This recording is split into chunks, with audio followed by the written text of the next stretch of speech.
surprise, I am dropping a special episode today. Today is October 10th, 2020, and it is World Mental Health Day.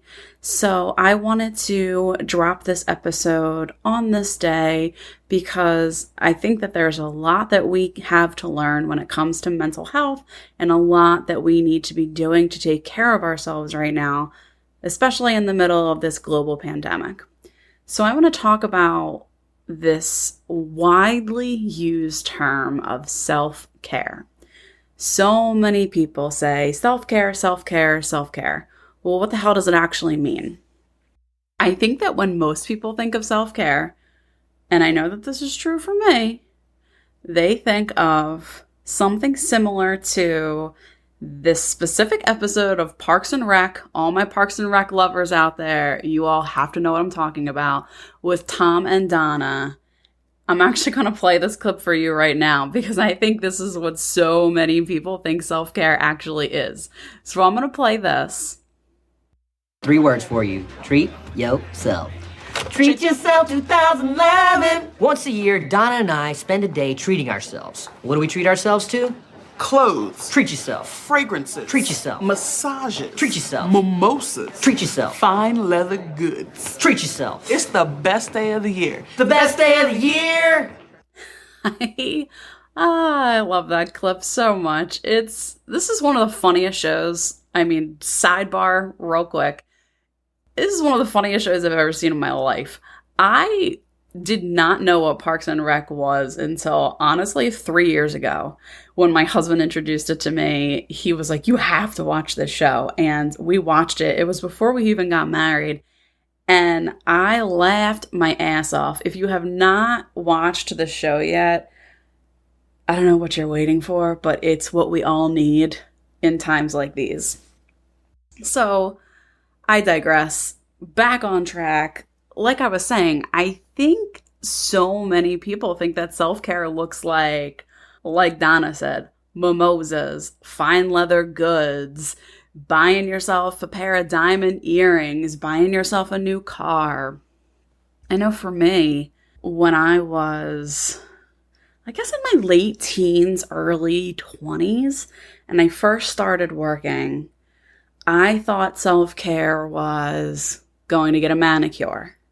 So I would get my nails done every 2 weeks. I thought it was going to get a haircut. I thought it was buying the latest clothing, going shopping.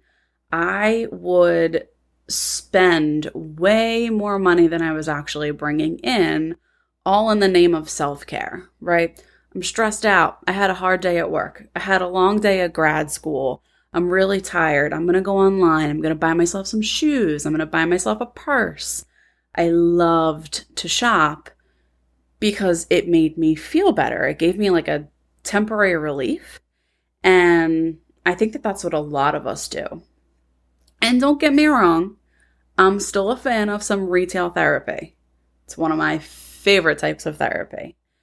But it does become a problem when you don't incorporate other types of self-care, or if you really don't understand what self-care even is.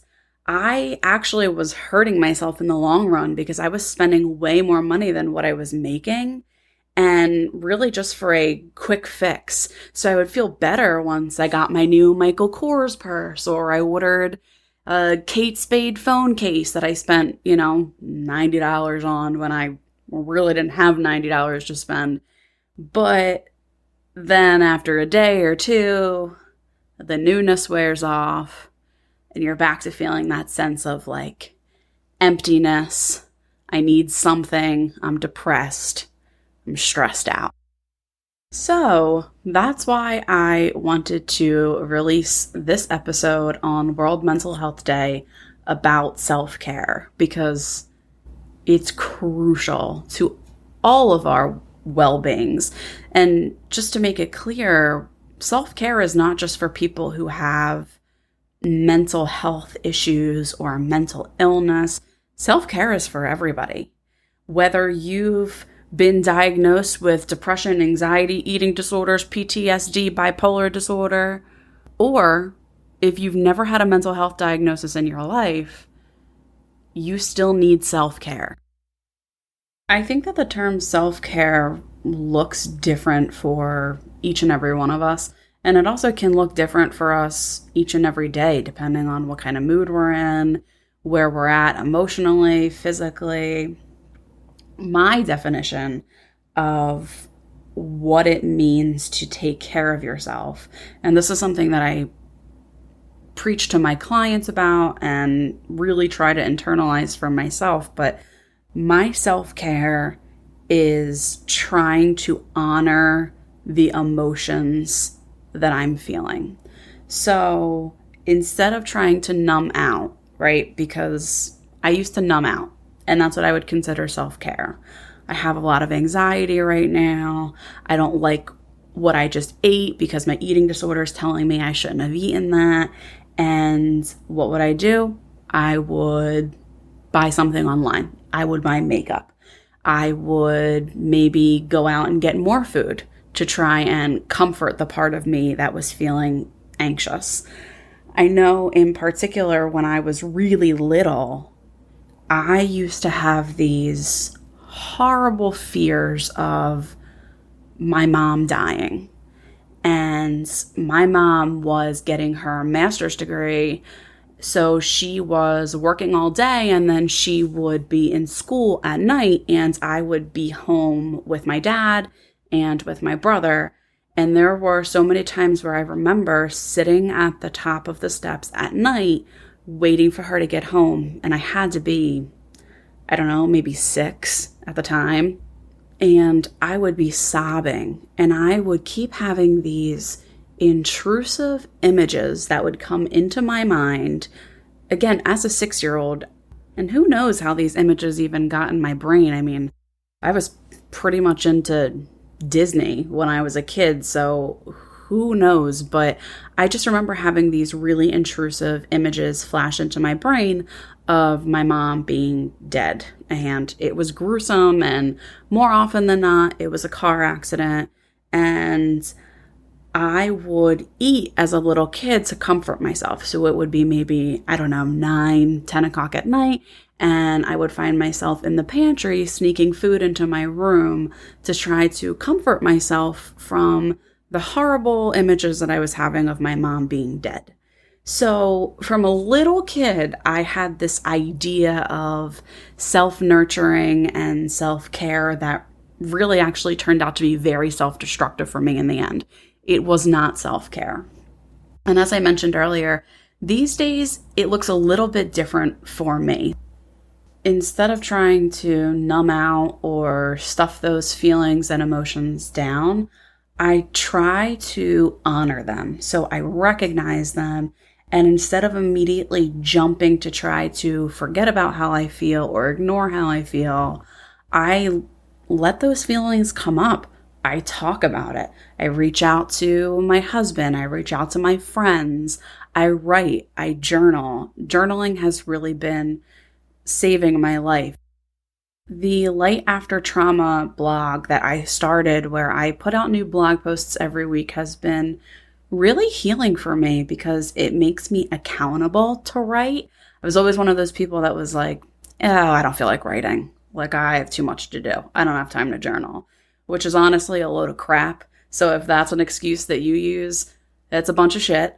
The truth is that we are avoiding our feelings by not journaling. And when I started to hold myself accountable and made myself write at least once a week, I noticed a major improvement in myself. Other times for me, self-care looks like saying no. It can be as simple as that. I think that we feel so pressured to keep up with the Joneses, so to speak. And for me, I really had to let go of that. So no, I don't have to go to every party I'm invited to. No, I don't have to say yes to every opportunity that comes my way. I've really learned how to say no to preserve my own sanity and my own mental health. And that's really all about boundary setting, which honestly, I could do a whole episode on boundary setting. And I'll probably do multiple episodes on boundaries throughout the podcast, but that's been huge for me in terms of self-care.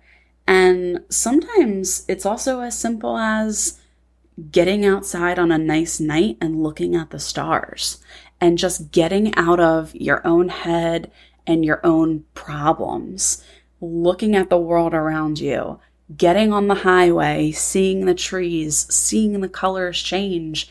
It's the most beautiful time of the year right now. And a lot of these sensory things for me are self-care. And again, what works for me may not work for all of you. It's about finding what works. So for the animal lovers out there, I know you all know I love animals. Sometimes it's petting your dogs. Sometimes it's taking them on a walk. Hell, for me, some days it's petting my dogs, and some days self-care looks like getting so far away from my dogs and being in total silence by myself. Sometimes self-care looks like turning on a murder podcast. I absolutely love the topic of murder and true crime. And the My Favorite Murder podcast is one of my favorite podcasts of all time. So sometimes I'll just put my headphones on and listen to that and get into someone else's world and out of my own. Another thing that's been really helpful for me lately is yoga and exercise. And that might sound kind of cliche.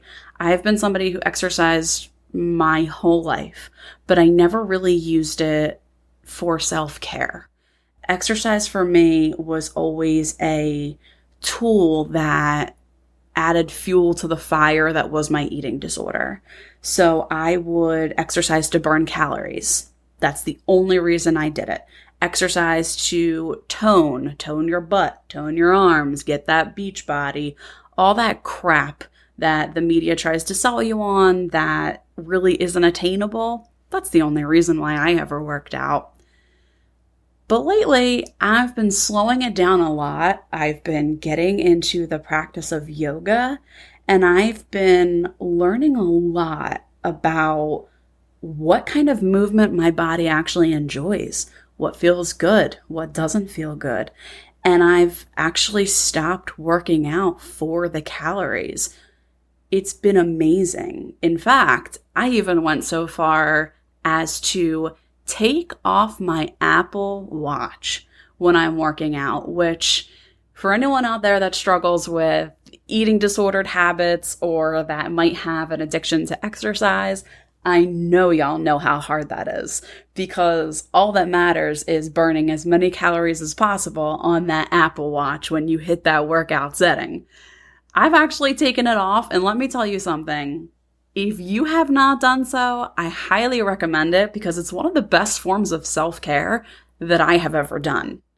And I didn't spend a dime, and it wasn't self-destructive. If anything, it helped me to focus less on counting calories and getting toned and more on exercising as a way to take great care of myself. So there are lots more things that I do to take care of myself. I could sit here all day and tell you, which is great because at one point I really didn't have any ways that involved me taking care of myself or any methods for self-care. I've evolved a lot lately, and I've been able to do so without breaking the bank, which I think society loves to tell us that the only way we can properly care for ourselves is to spend money, keep up with the trends, keep ourselves in good shape, etc. So there's a million options for ways that you can self-care. It's as simple as making sure you drink enough water throughout the day, or it can be as complex as taking a trip to Fiji. Honestly, really depends on what's going on and what you need. But if you are looking for more ideas on self-care, you can certainly Google.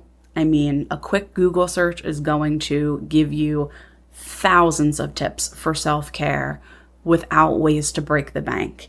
And these are really stressful times in the middle of a global pandemic, middle of a presidential election. It is tough. So please, please, please make sure that you are taking care of yourself because you are loved and important and needed in this world. And with that being said, I just want to continue to thank you all so much for the support on this podcast. We aren't even at 8 weeks since the podcast has launched, and we've got well over 700 downloads. I love you all. Shout out to everybody all over the world. We've got downloads in Ireland and Belgium and Australia and Norway and Canada and all over the United States. Shout out to Washington especially, because you guys up there are really downloading the podcast a lot. It's just been an incredible experience and an honor, and I truly hope that my words and the words of the guests on the show are helping you. If you are enjoying the podcast, I implore you to please rate the podcast, leave a review, and share with your friends. Continue to download and subscribe. And if you haven't yet, go sign up for the newsletter at alyssascolari.com. And don't forget to join the Light After Trauma Facebook group. We have a private Facebook group where you have access to different tips and tools and supplements to all the other podcast episodes. So be sure to check that out. Feel free to send me an email if there's any questions you have or any topics you want covered on the podcast. Thank you all so much again. You are amazing. Take great care. Thanks for listening. Hope you enjoyed this episode. For more information about today's episode and to sign up for the Light After Trauma newsletter, head over to my website at alyssascolari.com. I'm also on Twitter, and I'd love to chat with you guys. Be sure to follow me. My Twitter handle is Alyssa Scolari. Thanks again for listening, and take good care.